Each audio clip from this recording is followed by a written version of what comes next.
34 and forward. Boom. We'll do a roll call. This is Erin and I'm present. This is Andy and I'm present. This is Brian, I'm present. Nice. And we have a quorum. All right. The agenda, as always, is posted on the website. If anybody needs to follow along, Lori, let us know if anybody else pops up, just so we're aware. Going into item 3, which is our administrative discussion and action items. Number 3.1, we have a recommendation to approve the agenda for our September 12th, 2024 regular meeting. I'll entertain a motion. Before we do that, we just need to amend under section 3. There's 3.1, 3.2, and 1.1. Darn it. Okay. Amendment noted. With that in mind, this is Brian. I make a motion to approve the agenda for the September 12th, 2024 regular meeting, amending 1.1 to 3.3. Do we have a second? This is Andy, a second. Vote. This is Erin, I approve. This is Andy, I approve. This is Brian, I approve.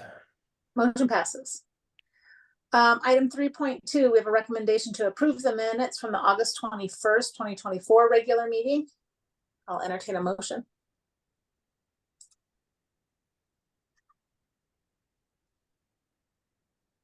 This is Andy. I'll make a motion to approve the minutes from August 21st, 2024 regular meeting. Do we have a second? This is Brian, I second. Vote. This is Erin, I approve. This is Andy, I approve. This is Brian, I approve. And it passes. Item 3.3, we have a recommendation to appoint new members to a 3-year term on the Mount Mahogany Community School Governing Council, beginning 7/1/2024 and ending 6/30/2027. I am going to make a request discussion that I think we should move that, table it until we have a retreat. Is there any other discussion or thoughts?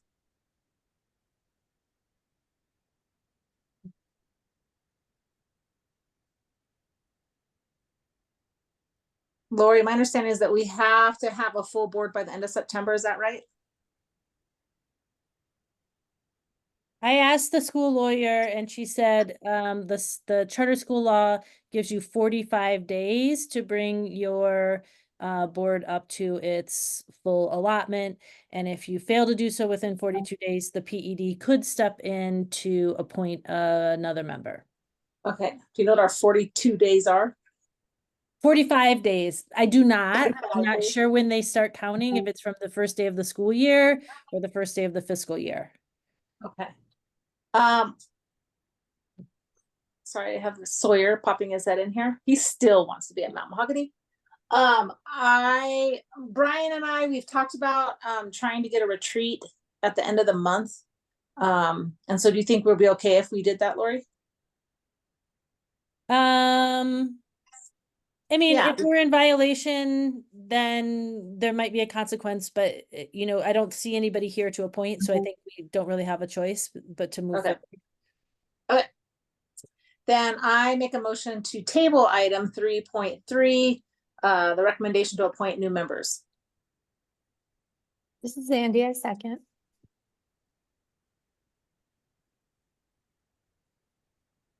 Brian. Oh, wait, sorry. I got out of order because I made the motion. My bad. We're gonna vote. This is Erin, I approve. This is Andy, I approve. This is Brian, I approve. Thanks for just staring me down. Appreciate it. And Rainey, you have to also say I approve if you approve, or you have to say I don't approve if you don't approve. This is Rainey and I approve. Okay. Item 4, public comment. Do we have anybody that is here? Erin, no one has joined the meeting Okay. for public comment at this time. We'll move on to item 5, our stakeholder reports and action items. 5.1, director report. That's you, Lori. Yes, I put a director report in the on the website. But I recognize it was right before we met, so most of you, I'm sure, have not seen it yet. My report includes information about the following: enrollment. Our current enrollment is 224 students. That's actually 2 more than we had on the first day of school. Notable, we have 42 sixth graders currently.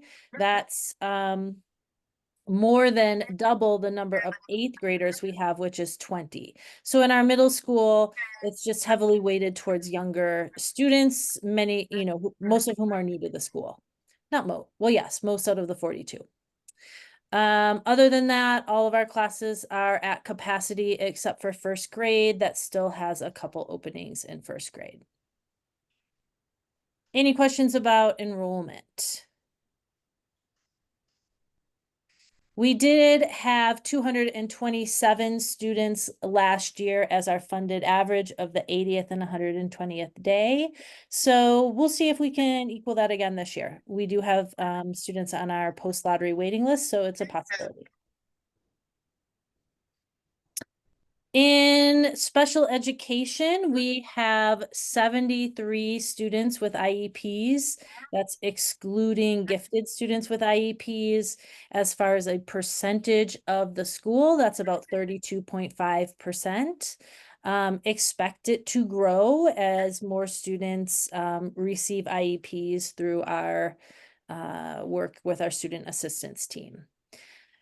The number of students with gifted IEPs, only gifted, is 11. And I also expect that to grow. So last year was the first year of a new law requiring all students to be screened either in second or third grade, and also in circumstances where they are showing academic promise, like if they scored an advanced level on state summative assessments. So we've conducted a number of screenings and gathered evidence that will show that these students can receive IEPs. And then we're still catching up on the backlog from last year, and then we'll do the process all over again this year. The current FTE, right, which is a combination, if you think of a student with an IEP, they have a service level. An A is the lowest level. That's minimal minutes outside the general education classroom.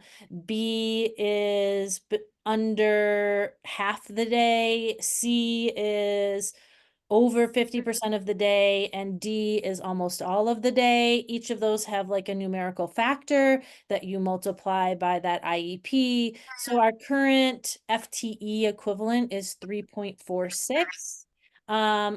As far as our staffing, our current special education case managers, which includes our special education director, we're at a 4.95. So we're comfortably staffed to manage our current caseload. We did increase our ancillary service providers this year. Our social worker is receiving slightly more time allocation. Our occupational therapist went from 2 days a week to 3 days a week. And our speech language therapist went from 3 days a week. We hired someone else to come 1 day a week. So essentially we're at 4 days a week with a speech language therapist. Lori, is there any concern, given that pretty significant difference between the current FTE and the staffing? Is there any concern about losing FTE? No, it's with it. We budgeted for that much, Brian. Yeah. And they're all needed to provide services. One thing you guys will want to keep an eye on is if we are seeing that students are needing more time and their current IEP isn't written that way, we'll be amending the IEP to add more service minutes. So that means, the FTE can go up without necessarily the number of students with IEPs going up. Correct. But generally both go up. If you want to be honest about it, both go up across the scope of the school year.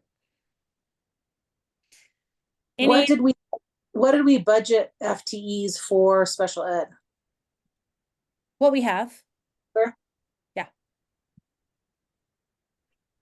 Sorry, I missed what you said. Sorry, Lori. Oh, sorry. The amount that I'm describing is what we budgeted for. So what we budgeted for is one special education director. So that counts as one FTE. We have one teacher who primarily has been doing K-1-2, one teacher who primarily has been doing 3-4-5, one teacher who is primarily doing middle school, and one teacher who's split between elementary and middle school. And you may not have the number, Brian, you might have the number. What is APS's percentage of students with IEPs? Not that high, like not as high as Mountain Mahogany. I don't know if they've published it for this school year yet. I will look at it. The most recent number is 23%.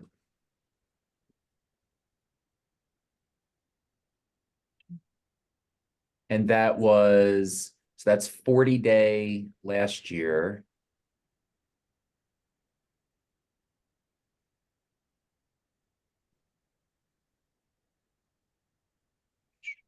At 80-day, which is the most recent data available, 23.8%.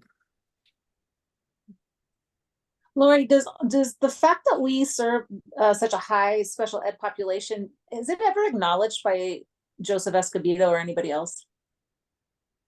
Yeah, we discuss it. Yeah. In fact, so they are changing their model of site visits a little bit, and they're kind of tiering their charter schools. And so we received notification today that APS considers Mountain Mahogany a school of distinction when it comes to our special education services. So their site visits will focus less on reviewing our IEPs and our evaluations and our compliance, and more on what are our successful practices that are serving our students well. That's very cool. Yeah. Do you think there's value in having that in our strategic plan?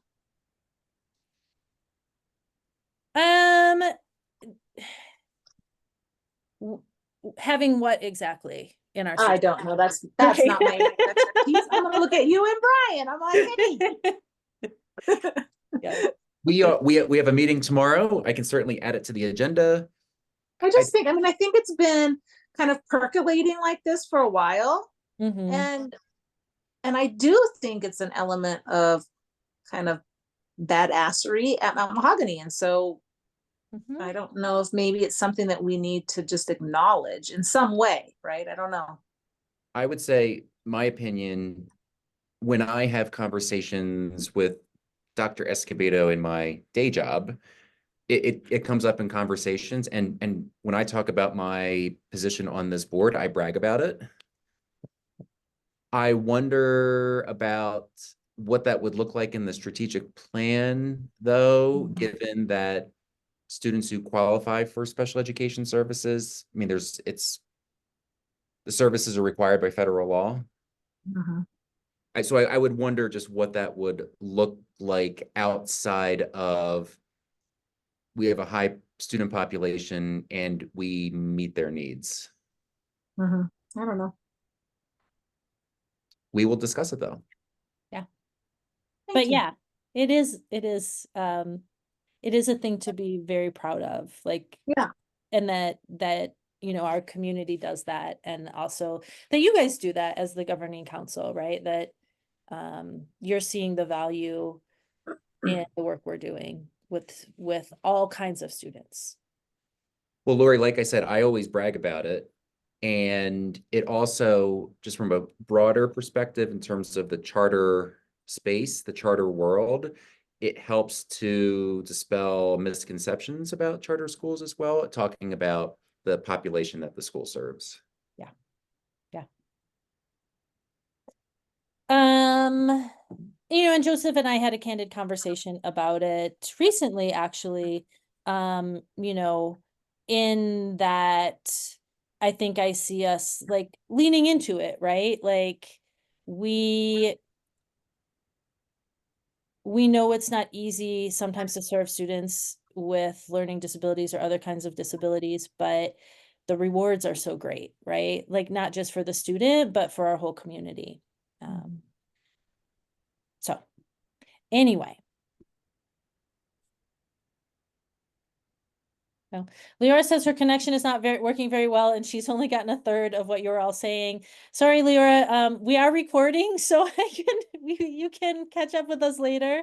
If you want to try leaving and coming back in, feel free. All right.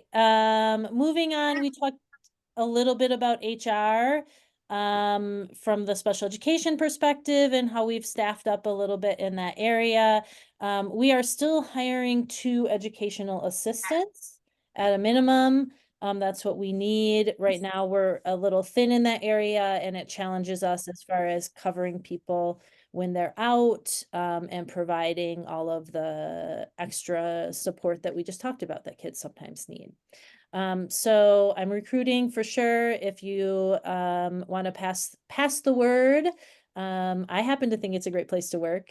And we do a lot of training of our EAs, right? We don't just say, do low level things. We want them to skill up so that they can learn how to run small groups for reading and math. And, for many people, it's a pathway into the education field as a teacher or another career.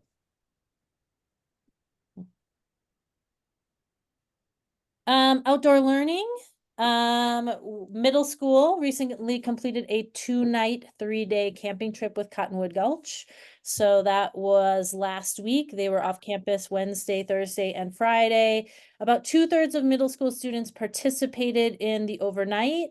And then the rest of middle school, also with Cottonwood Gulch, were doing day trips to learn about energy production and how it intersects with the outdoors in New Mexico. Like they toured a power plant, which I thought was really cool. And I would have loved to have been on that field trip.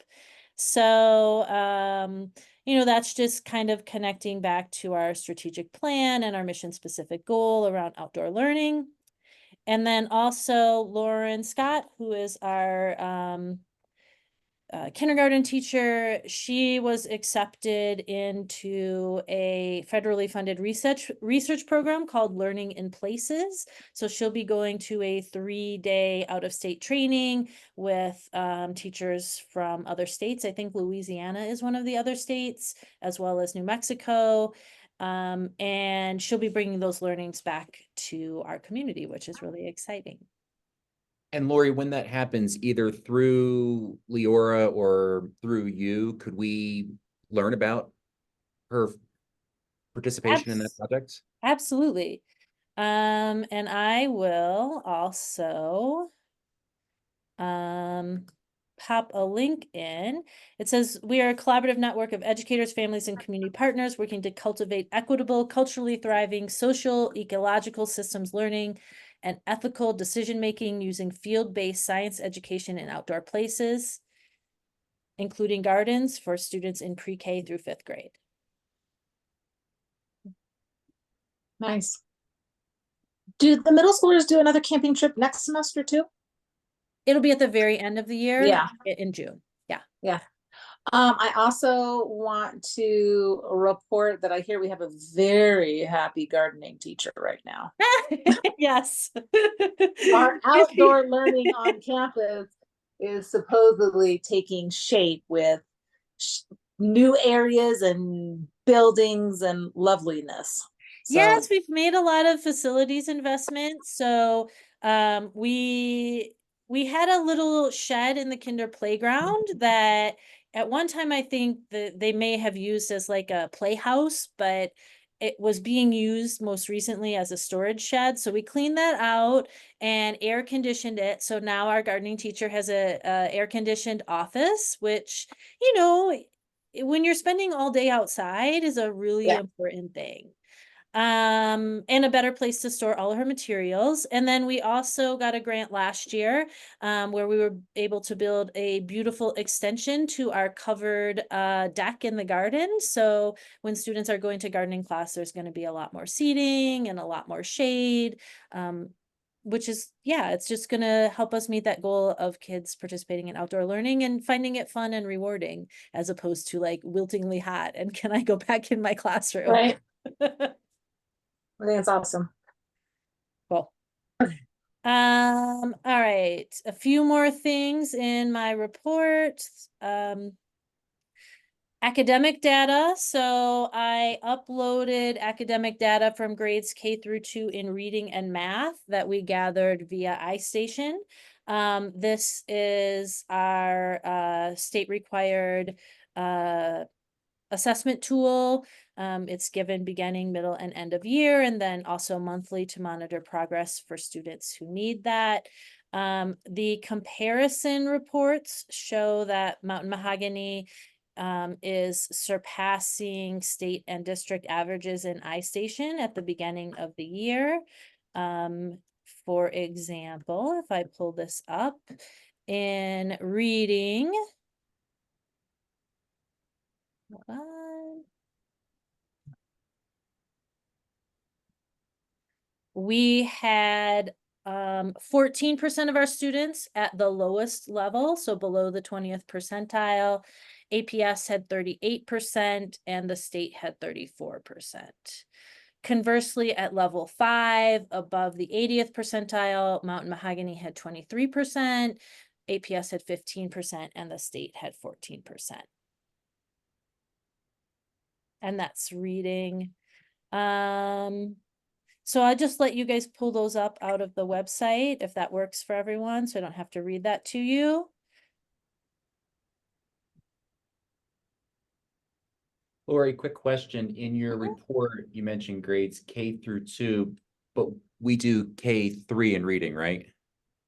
We do K-3 in reading, just for that extra insight. Third grade also does use iReady, but each of those assessments tends to capture different information. So third grade's that transitional year. So for some students, you're still needing to capture more information on their phonics, their letter sound correspondence.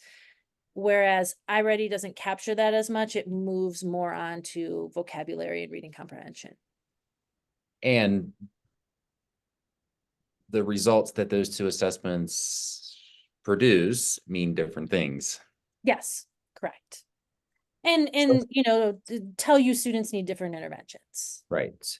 And so does that mean, just thinking about who's taking which assessments, is it just the third graders where they're doing iStation and iReady for reading? That's correct. Okay, cool. Yeah. All students are also taking the DIBELS, which is a test of oral reading fluency, K-5. And then, and you'll see also later in my report, in grades 3, 4, and 5 this year, we're starting a new schedule where between lunch, which ends at 12, and their afternoon recess, which starts at 12:50, the teachers, and so that includes 2 special education teachers, 3 general education teachers, and 2 EAs, are regrouping all of those students across 3rd, 4th, and 5th grade in order to be able to better target our literacy work towards their needs. So, and also the size of the group towards their needs, right? So we have special education teachers who have groups of 4 and 5, and they're working on the structured literacy phonics sequence with kids, where we also have, you know, a much larger group of 20+ kids who are with a GE teacher who are going to be working on more advanced and accelerated work, Greek and Latin roots, for example, and, you know, independent reading and discussion, and writing fluency. So we use Lexia across K-5, which is think of like iReady, but in phonics and structured literacy. So it provides instruction, computerized instruction at students like actual level. Kids who are advanced don't need very much time on it. Kids who are less advanced can benefit from a lot more time on it. But that really also helped us hone in on what sort of groups would work in the literacy walk. And that's Lexia Power Up?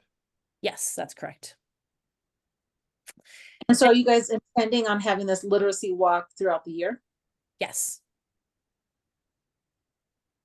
That's So all of this is just making me think about the conversation we had a couple board meetings ago with regards, I don't remember the acronym, with the designation that Mount Mahogany got where we were in the lower end. Mm-hmm. What is that called? Is this feeding into that, or what? I mean, honestly, Erin, like the designation is a bit of a fluke based on how the state's written and rewritten its ESSA plan. But yes, I am sure that when we talk about what we're doing to, as part of our DASH plan and the things we have to submit to the state, this will be a part of us describing like what we're doing in order to improve student proficiency, achievement, and outcomes. But what I'm not going to run around and like scramble for an idea to make the state happy. Like, this is a good idea. We talked about it last year. We consulted with our literacy coach. We, had a number of meetings with teachers to kind of get them on board. And now we're trying it to see if it helps us be more effective. Lori, I would say, number one, it's a fantastic idea. It's awesome. I do too. And number two, I mean, if the goal is to improve ELA outcomes, this is a great path to do that. And if we can improve, I mean, I believe in it. That's why we're doing it. Yeah. And if we can improve ELA outcomes, that makes up a significant percentage of your accountability index score. So it's all related. But it's all related. Foremost, it's a great idea. Yeah. Did they start it this week, Lori, or when did they start it? Oh, we started it the first week of September. So it started September 3rd. Can I also make a side note? I don't also know if it's connected to the strategic plan and or anything else that needs to be filled in. But I get a lot of oohs and ahs when I talk about the fact that Mount Mahogany loops classrooms. Yeah. And so I don't know if that's another component that, when it comes to learning and making sure there's consistency in that environment,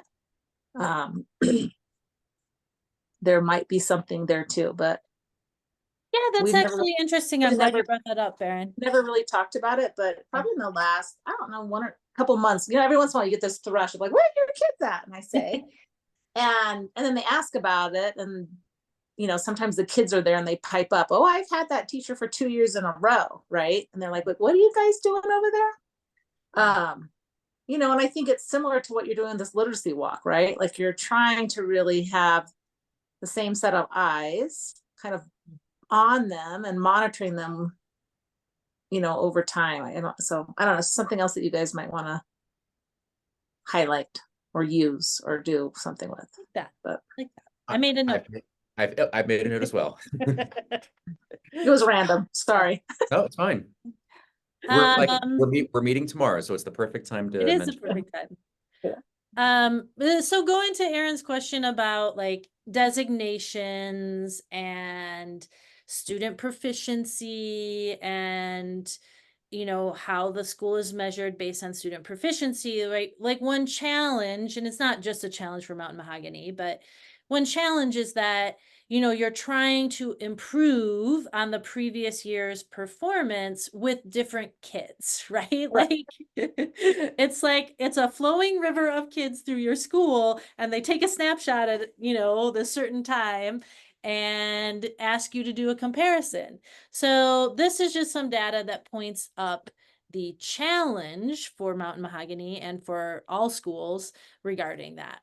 So I took a look at our iReady reading results, which I shared with you guys last month, and I pulled the data on the 39 students who are new to the school in grades 3 through 8, and what their iReady data showed us in ELA. And what that showed me was that of those new students, 46% of them scored 3 or more grade levels below in ELA. Wow. Yeah. So think a 6th grader who scores at the 3rd grade level. Only 12.8% scored early or on grade level. And those are the new students coming in. Those are the new students. Yeah. Right. I mean, I just think that says so much. And I'm like, come on. I think we just need to talk to And Lori, Okay. just for clarity and for the team, the 3 or more below is a subset of the 2 or more below. That's correct. Yes. So first I was just going to share the data on 2 or more below, and then I looked at it again and I thought, wow, actually, wait, like almost half of the kids came in scoring at 3 or more grade levels below. No, I'm glad you did it that way. I think that's a huge story. I don't even know who needs to hear it, but it's the same thing as like, hey, I'd like to critique you, Mount Mahogany. And then you say, yeah, but we're doing better than the APS. Well, I will say And I appreciate why these numbers are important. And I would like in the future, as MOI and EOI happen, I would like to know for this subset of 39 students, the progress that they're making toward their annual typical growth and their stretch growth. Because obviously now that you have these students, that will show the impact that instruction at Mount Mahogany is having on new students.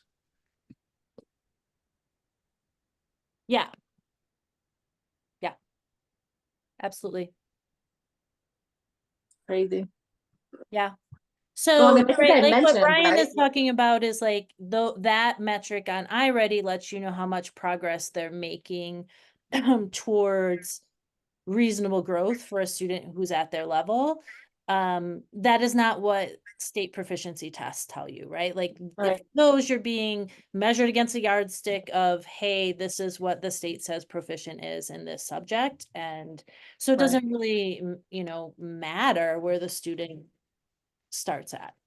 And so Right. all we can do is what we can do, right? So we just have to design good instruction and keep delivering it. And, eventually we do see, incredible, powerful growth, right? We had a student who grew from the 3rd grade level to the 5th grade level, just from this year to last year, or from last year to this year. But that's a challenge.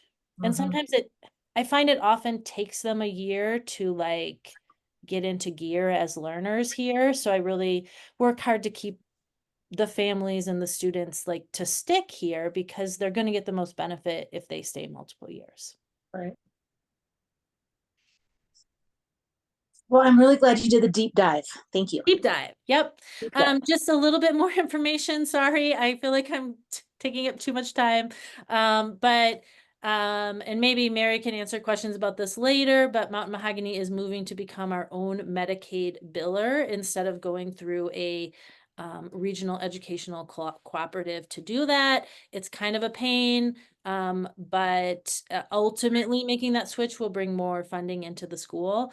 It's generated by the health services we provide to eligible students, especially students who receive speech, occupational therapy, and social work. So, it kind of tracks with the fact that we have higher caseloads in those areas.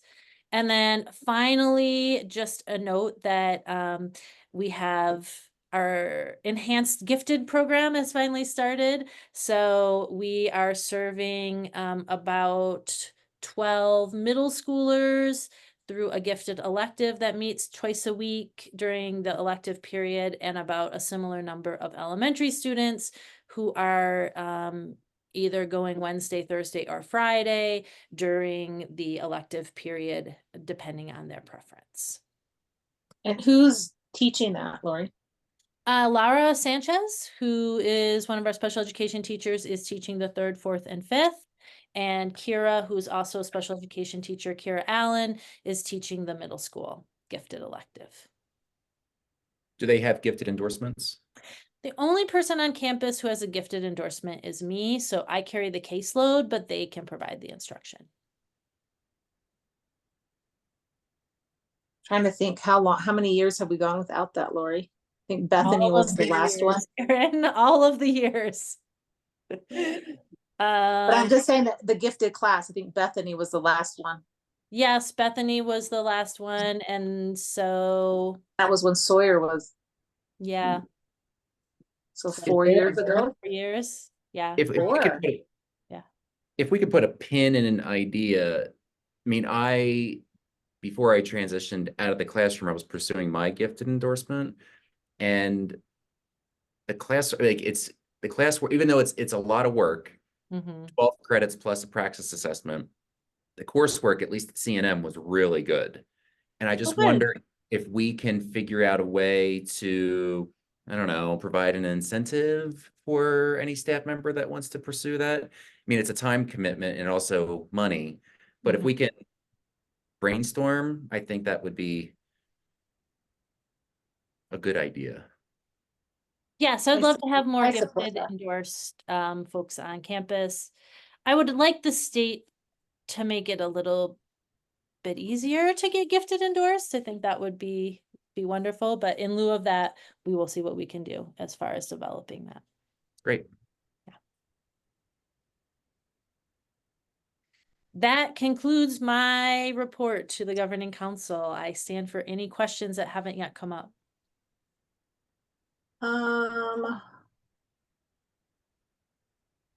Did you, hold on one sec. I saw the Legislative Education Study Committee. Mm. Is that part of this report or is that academic excellence? Oh, no, I did put that in there, not academic excellence. I just thought it might be of interest to the governing Yeah. council. Their preliminary results from statewide summative assessment. The overall information is embargoed. It won't be released by the state. They're currently saying September 17th, but they have delayed it at least once. Subsequent to that data being released, I imagine new designations or exiting from designations may be released. I haven't heard any information about that. But I thought I was interested, so I thought I would share with Yeah. you. Lori, I learned just today that PED has yet to submit its amended consolidated state plan to the feds. Thank you, Brian.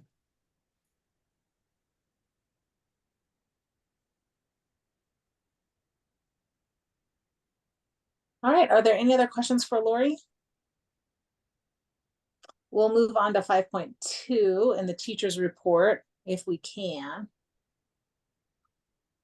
I'm afraid we may have lost Leora.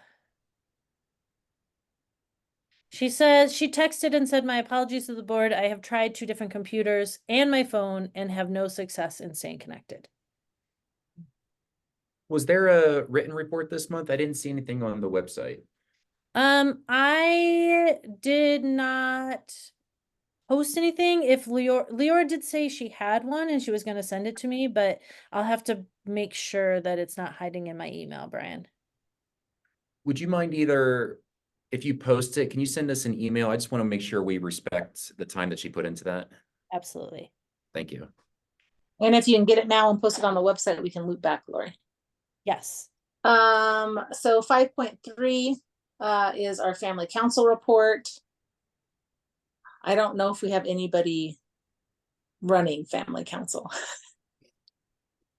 I tried to meet with them and that turned into spinning wheels. Have you heard anything, Lori? We have class representatives, I believe, for each class. But I don't know that we have a head parent. So I haven't heard a whole bunch. Okay. We'll move on. Item 5.4 is the student council report, and due to the fact that my children have volunteered themselves to that role, I will follow up with Kana to see if she can start working with the twins to get them to start figuring out how they participate.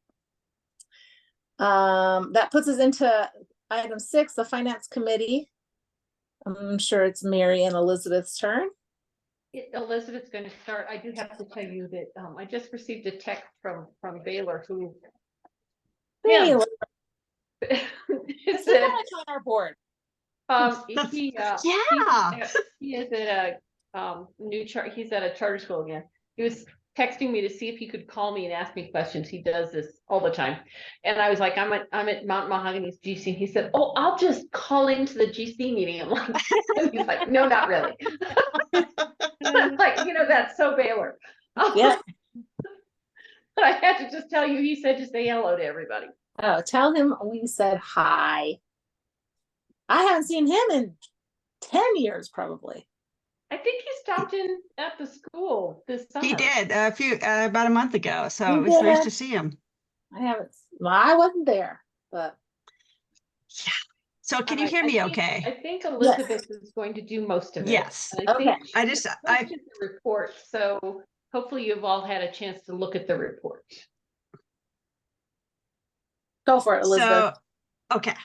So this is the first month of the fiscal year. Well, we're talking about July and not much is happening. So there's not a whole lot to talk about. But if you look at the statement of financial position, you'll notice that there are a few negatives in operational for ERB and RHC, and that has to do with when we have to pay those, and they will resolve in August.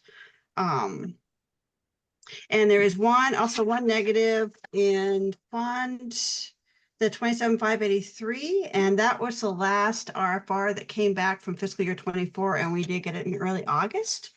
So that will look better in August as well. Did anybody have any questions on the statement of financial position? All right, statement of revenue expenditures and changes in fund balance. And this shows you year to date, which is actually just 1 month so far. And there's not much going on there either. The next thing is the checks, payroll disbursements, and cash adjusting journal entries. And I tried to provide descriptions to help explain what things are. There are a couple of things on here that we only pay once a year, like Harris, that's our accounting software. The scenario learning, that's vector training that's basically compliance training for staff. The Pick My Kid, that software we use to facilitate pickup, which has really helped with that. Did anybody have any questions about any of the purchasing? No. Okay, and then last up is the budget to actual expenditures. And as of the end of the month, sorry? You'll notice in the budget to actual that there's no encumbrances for payroll. That's because our payroll expenses actually do not start to be encumbered or encumbered until August. We usually come in at the late August so we can get it in, but we have to wait till payroll settles just a little bit because we manually calculate those encumbrances. But because the year doesn't really start until August, those aren't true encumbrances in July. Thanks, Mary. Learning stuff. There is one negative function in here, and that is in operational for the maintenance of plant, and there is a bar coming up later that will fix that. So were there any other questions about the July financial statements and cash disbursements? Elizabeth, I apologize. Back in the section statement of financial position, what do EB and RHC stand for? CRB is the Educational Retirement Plan liability, and RHC is the retiree health care liability. So as we pay, as we pay out payroll, those liabilities come in and then they're paid the following month, except we have to pay summer payroll in July, even though we really don't recognize it until July. And so we have to kind of prepay everybody, and then those liabilities will come in during July to kind of help us offset. So when we go and pay the August bill, we kind of true up all those liability accounts. That's fine. So it says EB, that should be ERB. Yes. Yes. Thank you. Actually, Brian, it's for you for Energizer Bunny.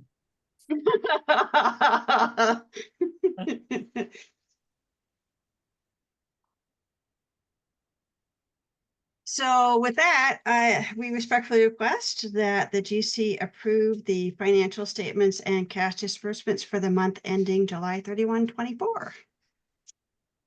I'll entertain the motion. I'll make a motion to approve financial statements and cash disbursements for the month ending 7/31/2024. Do we have a second? Brian, I second. And vote. This is Aaron, I approve. This is Andy, I approve. This is Brian, I approve. This is Rainey, I approve. Nice job, it passes. On to item 6.3, we have a bar.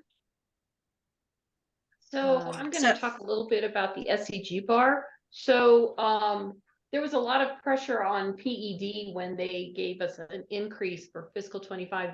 The unit value increase was 3% and the legislature budgeted 5% increase. Very large pressure on PED. So thinking it was the end of June, just before year end, they came back and said, okay, so we're going to give you more money. We're going to send you a bar in July to increase that unit value 5%.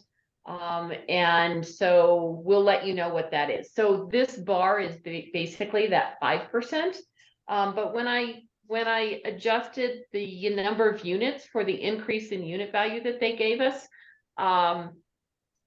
it didn't come up to the total value. So I called and checked with PED, and apparently APS Took a cut. no, they they were assigned an at-risk value factor, which we get additional units for that at-risk factor. And they appealed to PED saying it was too low. And so there was a small increase in their at-risk factor, which flows through to us because as a charter school Wow. in Albuquerque, we use the district's at-risk value. So I think they told me it went up to like, it was 19.8 and I think it was 18.9 and went up to 19.8 or something like that. So the increase in this funding is the increase in unit value plus the adjustment of the at-risk factor by PED. Wow. All right. I'll entertain a motion to approve bar FY 2502. This is Andy, I'll make a motion to approve bar FY 25-02. Do we have a second? This is Brian, I second. Rainey, you're up. I think you have to do the roll call vote Oh, first. sorry. Andy, you should we need to stare at her. Right, well- Let's go, Rainey. I was like, maybe she'll notice. Roll call vote. This is Aaron. That's the second time. I approve. This is Andy, I approve. This is Brian, I approve. This is Now Rainey, you. I approve. Yeah, okay. On to item 6.4. So bar fiscal year 2503 is basically to budget school kitchen infrastructure grant that we actually got last year, but we didn't actually get approval until the end of the year and it rolled over into this fiscal year. And we're going to use that to buy a retherm, which will be super helpful, and some other things. Is this where we're buying a oven or something? Yes, that's what a retherm is. Yeah, it's a way to heat I the didn't know. food up when it doesn't come Yeah, at temp. eat the food when it comes.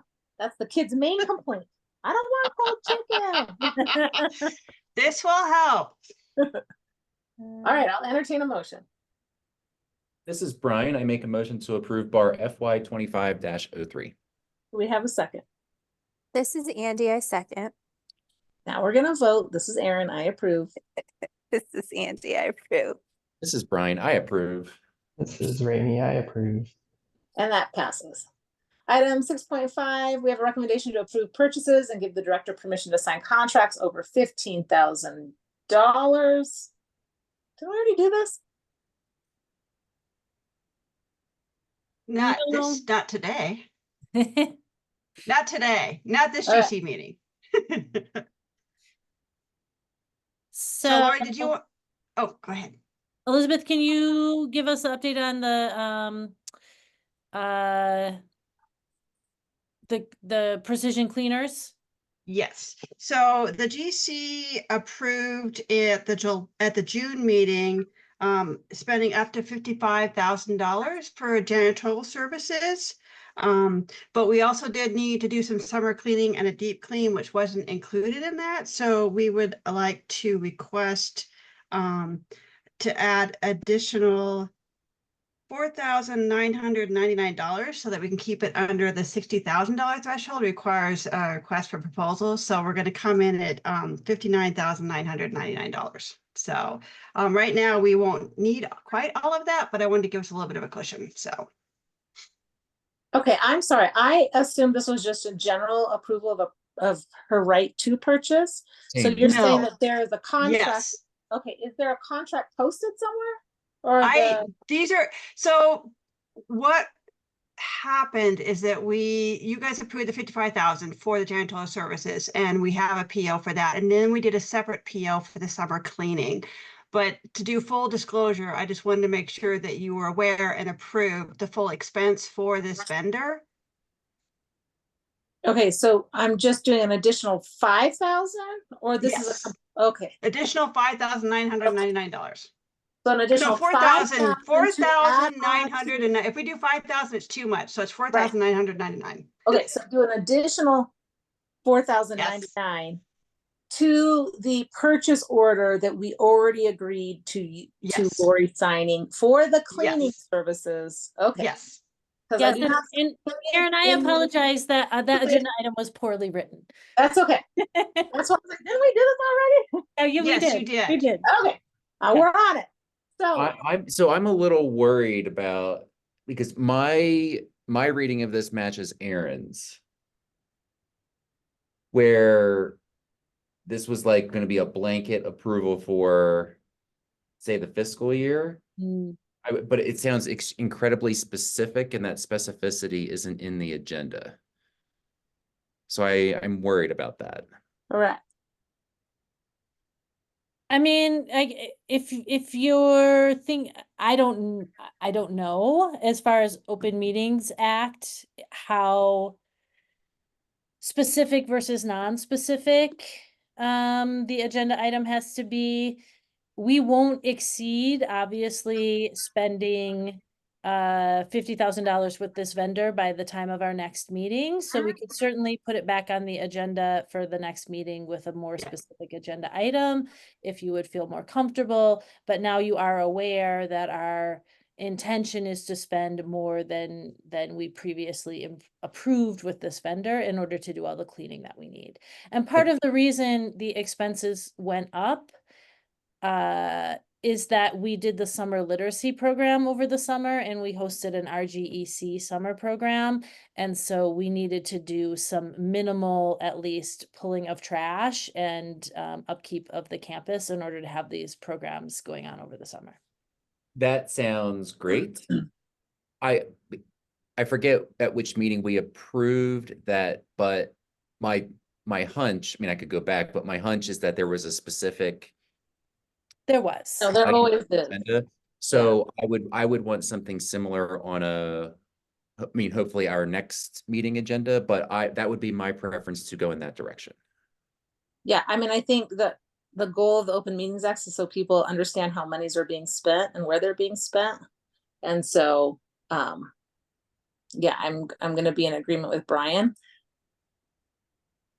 And so we will table this item to look at it at the next GC meeting. And does that require a motion? Yes.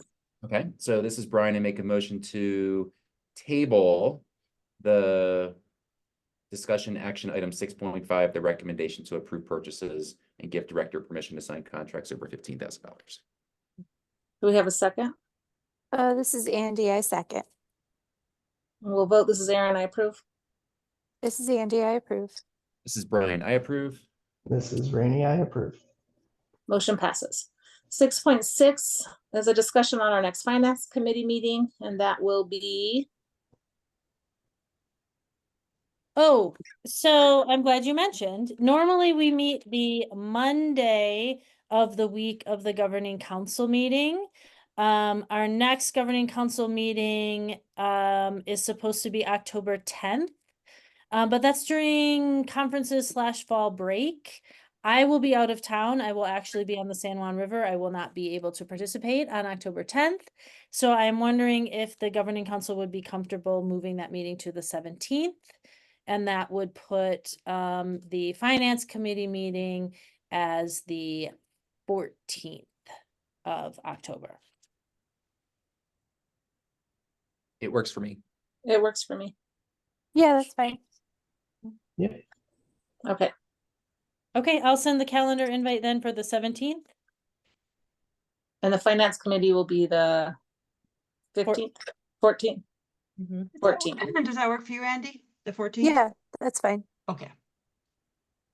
Okay. Item 7, policy committee. I don't think 7.1, we have not had a meeting, correct, Lori? That is correct. Yeah. And so hopefully after the retreat, as we kind of recalibrate ourselves, we can get that policy committee back up and running. Item 8, academic excellence committee, Brian and Lori. Work on the draft strategic plan continues. I've already mentioned at this meeting that our next meeting for the Academic Excellence Committee is tomorrow.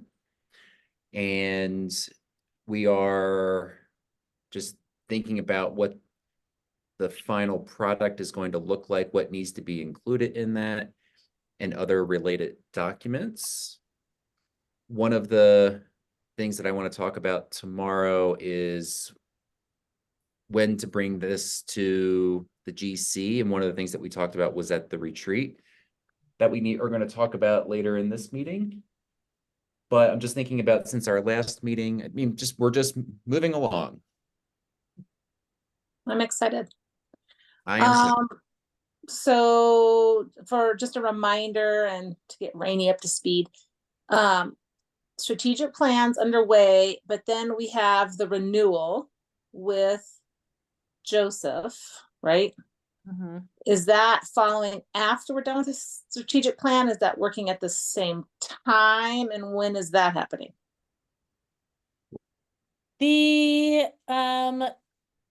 The charter renewal application has to be submitted by October 1st. That's something I'm in process with. Okay. It does not need to be approved by the governing council, but I'll certainly share it with the Academic Excellence Committee and with everyone on the governing council, just for your reading pleasure, before we submit it. There will be an APS board meeting on November 13th to consider our charter application. Subsequent to that meeting, the school should receive a contract from APS, which would need to be approved by the governing council as well as the APS school board. So I would imagine, hopefully the early December governing council meeting. And I believe all of that is supposed to be done before December 31st, which is the deadline in the Charter Schools Act for the chartering authority to take action. Okay. And is there a 90-day plan? Is that what we're doing too? We do that every year too? The 90-day plan is a part of a bigger annual plan called the DASH plan. And we have been running that through, well, I've been working with the same contractor who's writing our strategic plan. So knowing the increased requirements for the annual plan this year, just in general, as well as specifically based on school designations, she is drafting that for Mountain Mahogany this year. And when does that due? It's already been submitted, the annual plan, and I believe the fall 90-day plan. And then you do monitoring throughout the course of the fall, and then you submit a new 90-day plan for the spring. And then you monitor that. So it's not just a one-time thing that you can submit and then forget about. You're really revisiting it as you go through the course of the school year. Are there any other things on our plate that need to be submitted? You're like, Yes, oh, Aaron. but not outside the ordinary, or not that requires governing council to submit anything. So every 2 years, the state requires schools to submit a literacy plan. So coming up this fall, I will submit our 3rd iteration of our literacy plan. I'm thrilled to note that every year they've changed the format completely, so you have to rewrite the whole thing over. That's great. But, Sounds like dash plans. Right? And then there's also an attendance improvement plan that has a deadline coming up here. We did our school safety plan last year, so that will be in effect for 2 years. It has to be revised every, maybe it's 3 years, I can't recall. Anyway, we don't have to do the safety plan this year. The MLSS self-assessment has already been submitted. MLSS stands for multi-level system of support. That's just identifying what you're doing when students need additional assistance academically or in other areas. I'm sure I'm forgetting other reports that are required. Sometimes I think that that's really, they think that all you have to do is submit Yeah. reports. That's like all, you have all the time. That's all you're doing is submitting reports. right. Okay. Okay. Else from academic excellence? Moving on to item 9, Council Development Committee. So everybody knows that they need to do their training hours. I believe Melissa from PED sent out the Canvas link if you want to do those on your own. Again, in December, there will be the charter school conference, and you can knock yours all out, except I think that includes Rainy, right, Lori? Or no? I think that new members still have to do something directly through the PED. Yes, ma'am. Yep. But I think, aren't they able to get some hours at that? I thought there were newbies at that training. They Yeah, are, I so- think it's what, 3, they do like 8 hours, and then I think they have to do 10, and Yeah. PED does some, and then you can do the rest by with regular stuff. That's the Yeah. way it used to be, but it did switch with the most recent law. So I think, Rainey, I'll just, you and I can connect offline, and I'll make sure you get the information about exactly what you need as a new member. Okay. Folks, I did put in the meeting materials, the Public Charter Schools of New Mexico governing body training options. They have a couple options, such as a full coach mentor model, that their trainer comes to a certain number of governing council meetings and provides training. They also have a model where they would like come to your retreat and provide all of the training at the retreat. So if this is something that the GC is interested in, let me know. It does cost money. I think all the trainings through the PED are free. But you know, the getting it all done at one time and not having to think about it again might be priceless. I've already scheduled out I like the live virtual sessions. So I've signed up for my 5 hours. I'll get them done before November. Thank you, Brian. And that conference, is that Public Charter Schools of New Mexico? Mm-hmm. Yeah. Do they have dates? Have they posted an agenda? They have not posted an agenda. There are dates, and those dates are the December 11th and 12th. I would love to even see about presenting. Oh, yeah. I'll have to look into that. Brian, I'll send you I don't think I'm not sure if they've had the call for proposals yet or not. I'll double check and I'll send it to you if they have. That'd be great. Thank you.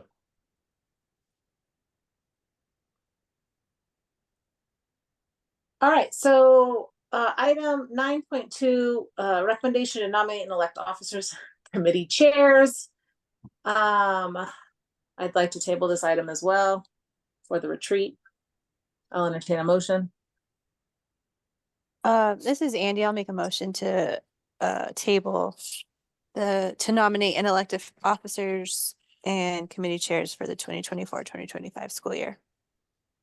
Do we have a second? This is Brian. I second.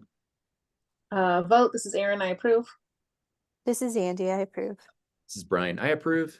This is Rainey. I Pass. approve. And it passes. All right, item 9.3. So we've done it every year for the last 3-4 years, Lori. To Yeah. give us a solid 4 hours to get everybody up to speed. And we usually do it on a Sunday.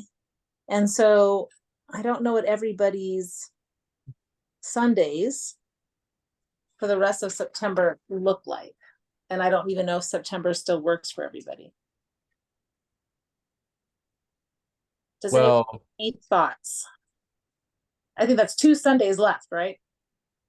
what's today? The 12th. So the 15th, 22nd, and 29th. I don't think the 15th happened. I'm actually going to be out of town the next 2 weekends, so It's not okay. I'm not okay with that, Andy. Is it football? Is it football? it's not just football. If it But makes you it's feel any better, football. if it makes you feel any better, I mean, the team's doing great so far. So it's because I'm watching, Aaron. It's because I'm watching. So does that mean the 29th you're here? No, I won't be here the next 2 weekends. I am going to be That the My- 15th. The 15th you will be here? this weekend, this Sunday. I actually have a birthday this weekend, so I can't do this weekend. Okay.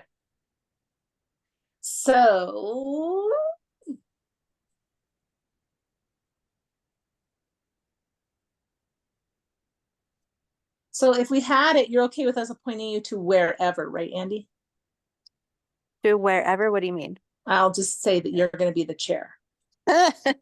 Absolutely not.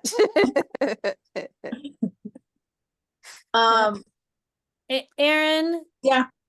could I ask the team if we're looking at Sundays, how they feel about October 6th? What I'm time? okay. I think I'm okay with the 6th. I am like Okay. Now hold on. 80% sure I can. Sorry, I'm really in the middle of helping my parents with stuff on weekends, and then we're moving my sister to Phoenix. So it's just been my weekends have just been a little crazy lately. So I about 80% sure I could do that. 80% yes or 80% no? 80% yes. Oh, okay. That might be as good as we get, honestly. Sorry. No. I can work with 80%, Andy. All right. Yeah. I'm saying yes, but I don't know if something might come up between then with that. So I hear you. Brian, were you a yes for the 6th? Yes. Rainey, were you a yes for the 6th? I believe so. Okay. Aaron, were you a yes for the 6th? Yes. What time were we thinking? I mean, I would assume we would do it the same time as we always do it, from 8 to 11. Unless that doesn't work for people and they would like something else. We do 9. Aren't you a runner? Don't you get up and go running? Are you Well, saying that 8 is too early? Or are you saying, oh no, I'd like to get my run in, Aaron, and so I'd like to go at 9? Aaron, I knew you'd get there. I didn't want to go that fast. I know it already. So 9 to 12? That would be my preference. Okay. I mean, no one's going to complain sleeping in. Rainey, how about you? That works for me. Andy, does that work for you if you can join us? I don't know, man. You're cutting into my football time. I'd have to see what time the birds play. I'll let you bring your phone in. Okay, Watch it on- wait. I'll look it up right now. Yep, I'm looking it up too. Beautiful. Love it. Yeah, who's gonna win, Brian? Andy with her Eagles or you with your morning run? Well, remember, I'm both. I'm an Eagles fan. I don't want to say a real Eagles fan. I grew Oh. up. We'll Andy, I take think you. it's a We'll bye take you. day. They have a bye Beautiful. week, Andy. Beautiful. That works out perfect. There you go. All right. I fully support Brian's time. Now he's just gonna all make us feel guilty that none of us are up running 5,000 miles. I don't Before- do that. Oh, please. I think you just told me you ran 32 miles the other day. 31. Well, it was 33, but who's counting? I count. Whoa. Nice hike is what I prefer. Okay, so one day, Brian? Damn. I know, that's what I'm talking about. I was like spread out over a week or No, it was a race. You just went and did it. Okay, so we're gonna hold our retreat unless something happens, October 6th. 9 to 12. From 9 until 12. Lori, why weren't we able to have it at the Kecky open space last time? Do you remember? They kicked us out. They weren't available on that date. Do you want to do it there or do you want to do it back at the school? I think it's nice to do it at Bakecki, but if Yeah. if it becomes a lot of extra work, then I think it's fine to do it at the school also. Okay, I will call again and see if someone can help us. Okay. Okay. All right, we have made it through. I think Miss Monique jumped on. Am I correct? Yes, I'm here. Sorry, I Oh, was hi, late. Monique. That's okay. That's again our bad on not getting you the link directly to you. So we have wrapped everything up. We hope that you can participate. We are gonna hold a retreat on Sunday, October 6th. That if you're interested in joining the governing council, we'd love for you to participate in. And then we have moved our next governing council meeting to October 17th. Is that correct, Lori? That's correct. Yes. But since you have the floor, Monique, is there anything you want to ask or? No, I had COVID 2 weeks ago and I'm still not recovered. So I was at my own urgent care appointment. That's why I'm late. I'm so sorry, but I'm here. I want to help. I'm learning what you guys need and what I'm available for. And there's just been a mismatch in the future with timing and stuff. But I'm here. It happens. Trust me. So no worries. Monique, if you, I mean, we should move to adjourn the meeting. I think that's next on the agenda, but then I can stop recording and we can kind of stay on and you can ask questions with the governing council and kind of like you said, what it entails and if there's a good fit. Sure, sounds good. All right. So item 10, Director Support Committee. We haven't had that in a while since we haven't had enough people. Item 11, the Audit Committee. Hold on. With that, Lori. What's going on with that, Mary? So audit, we are sending audit files Monday and then a week from Monday. So the audit starts on 9:30. So they have all of your contacts, the entire governing council who was active during the year last year. And so they will decide who they want to contact. So if you see something coming from Moss Adams, don't be surprised. It's usually the message. It's an interview about things you might be concerned about, giving you an opportunity to say if you've identified or have concerns about financial propriety, that kind of information. And so I can't tell you who they're going to call. Somebody was in my other school. They're like, it's just the finance people. I'm like, no, it's not just the finance committee. It can be anyone they choose. So just don't be surprised if you see something coming out from the auditors. And it's a very short phone call. Let me just tell you, it's like 2 minutes. Yeah. But Lori, we might want, if you could send Gabe and Ian just a quick heads up. Sure. That would be our luck. They call none of us except they call Gabe and Ian. I did put, I have on the sheet for them that they have, that they are no longer on the board, but they were active last year. Yeah. So. Okay. Anything else? If not, I will entertain a motion to adjourn. This is Brian. I make a motion to adjourn. Also, is there a second? This is Andy, I second. We'll vote. This is Aaron, I approve. This is Andy, I approve. This is Brian. I approve. This is Rainey. I approve. Motion passes and we are done at 6:48 p.m. Thanks, guys. And then Monique, I'll stand on the